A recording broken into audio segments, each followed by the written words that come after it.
Саламатсыздар ма, құрметті оқушылар. Бүгін біз алгебра 8-ші сынып 2-де 7-ші есепті жарамыз.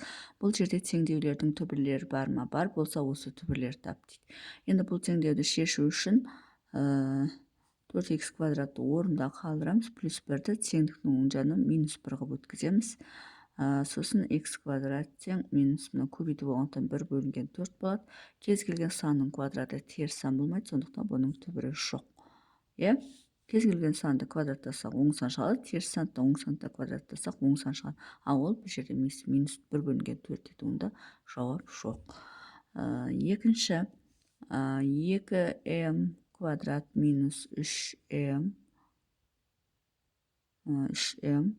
тең 8 минус 3m дейді. Енді мына теңдіктің оң жағынан сол жағына өшеміз, таңбалар кері болып кетеді. 2m квадрат минус 3m, мына плюс 8 минус 8 болады, мына минус 3 плюс 3m болады, тең 0 болады. Енді осы жерден мына минус 3m мен плюс 3m жойылып кетеді. 2m квадрат минус 8 тең 0 болады. Теңдіктің екі жағында 2-ге бөліп тастасақ, m квадрат минус 4 тең 0 болады. Енді осы жерден мына а квадрат минус b квадрат десек, онда m плюс 2, m минус 2 тең 0 болады. Сол жерден бірінші мына 0-ге теңестіру үшін m біріміз минус 2 болады, яғни мына жерге минус 2 қойсақ 0 болады. m 2-міз мына жерге плюс 2-ні қойсақ 0 болады. Сонда есептің жауабы, екі жауап бар екен, m1 тең минус 2, m2 тең плюс 2 деген осындай бізде екі жауап бар. Бұл бізде екіншісі. Енді үшіншісін шығарамыз. Үшіншісі 5n квадрат минус 1 тең n минус 1, n плюс 1. 5n квадрат минус 1 тең, енді мынау бізде а минус b, а плюс b, демек а квадрат минус b квадратқа келеді, яғни n квадрат минус 1-ге келеді. Енді осыны теңдіктің сол жағына өткіземіз. 5n квадрат минус 1, мына плюс n квадрат минус n квадрат болып өтеді, минус 1 плюс 1 болып өтеді, тең 0 болады. 5n квадратта n квадраттасақ 4n квадрат болады, минус 1 мен плюс 1 0 болады, тең 0 жойылып кетеді, да 0 болады. Сонда n квадрат тең 0. Сонда n1, n2-міз де 0-ге тең болады. Яғни бізде квадрат теңдеу болғандықтан бізде екі жауап болады. Екі жауабы да 0, яғни мына жерге 0-ді қойсақ, онда бізде 0-ге тең болады. Мынау бізде жауап. Бір ғана жауап болып тұр ғой, 0,0 дегесін бір жауап. Бұл бізде үшіншісі. Енді төртіншісін шығарамыз. Төртіншісі 10 азайту 2х квадрат тең х квадрат минус х плюс 10. Енді мына теңдіктің оң жағын бәрін сол жаққа көшіреміз. 10 минус 2х квадрат болады, минус х квадрат болып өтеді, плюс х болып өтеді, минус 10 болып өтеді, тең 0. Плюс 10 мен минус 10 жойылады, минус 2х квадрат пен х квадрат қосылып, минус 3х квадрат болады, плюс х тең 0. Енді осы жерден ортақ көбейткіш жақшаның сыртына шығарамыз. Х-ті шығарайық. Х-тің орнында мына жерде 1 қалсын, минус мына жерде 3, х қалсын, тең 0. Енді а жағдайы х1-міз 0-ге тең, а жағдайы 1 минус 3х тең 0 болады, 3х тең 1 болады, яғни теңдіктің оң жағын өткізеріміз. х2-міз 1 бөлінген 3 болады.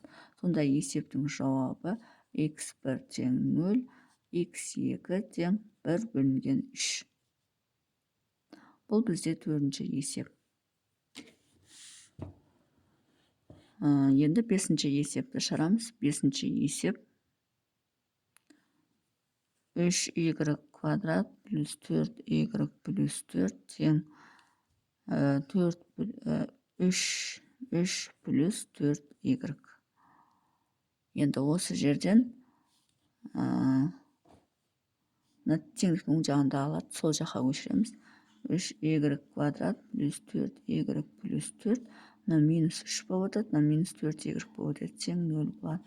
Плюс 4y пен минус 4y жойылады, 3y квадраттың өзі қалады, 4 пен 3 алынып, плюс 1 болады, тең 0 болады. Енді плюс 1-ді теңдіктің оң жағына өткізсек, 3y квадрат тең минус 1 болады. Y квадрат тең, енді мынаны көбейту болғандықтан минус 1 бөлінген 3 болады. Кез келген санның квадратынан негіз оң сан шығады, ол теріс санға тең болмайды. Демек, 5-ші есептің жауабы жоқ. Енді 6-ші есепті шығарамыз. 6-ші есеп 2x минус 3-тің квадраты плюс 4 тең 0. Мынау бізде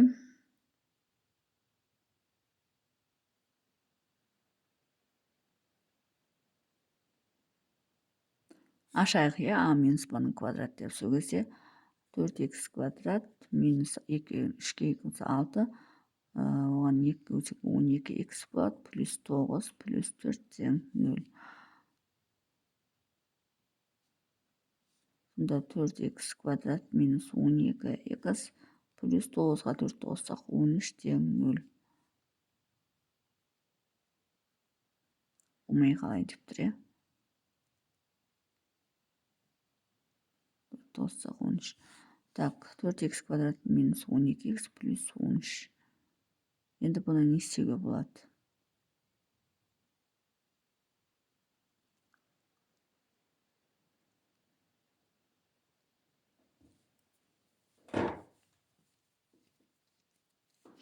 Бұны былай ашпай-ақ, мынаның өзін қалдырайық.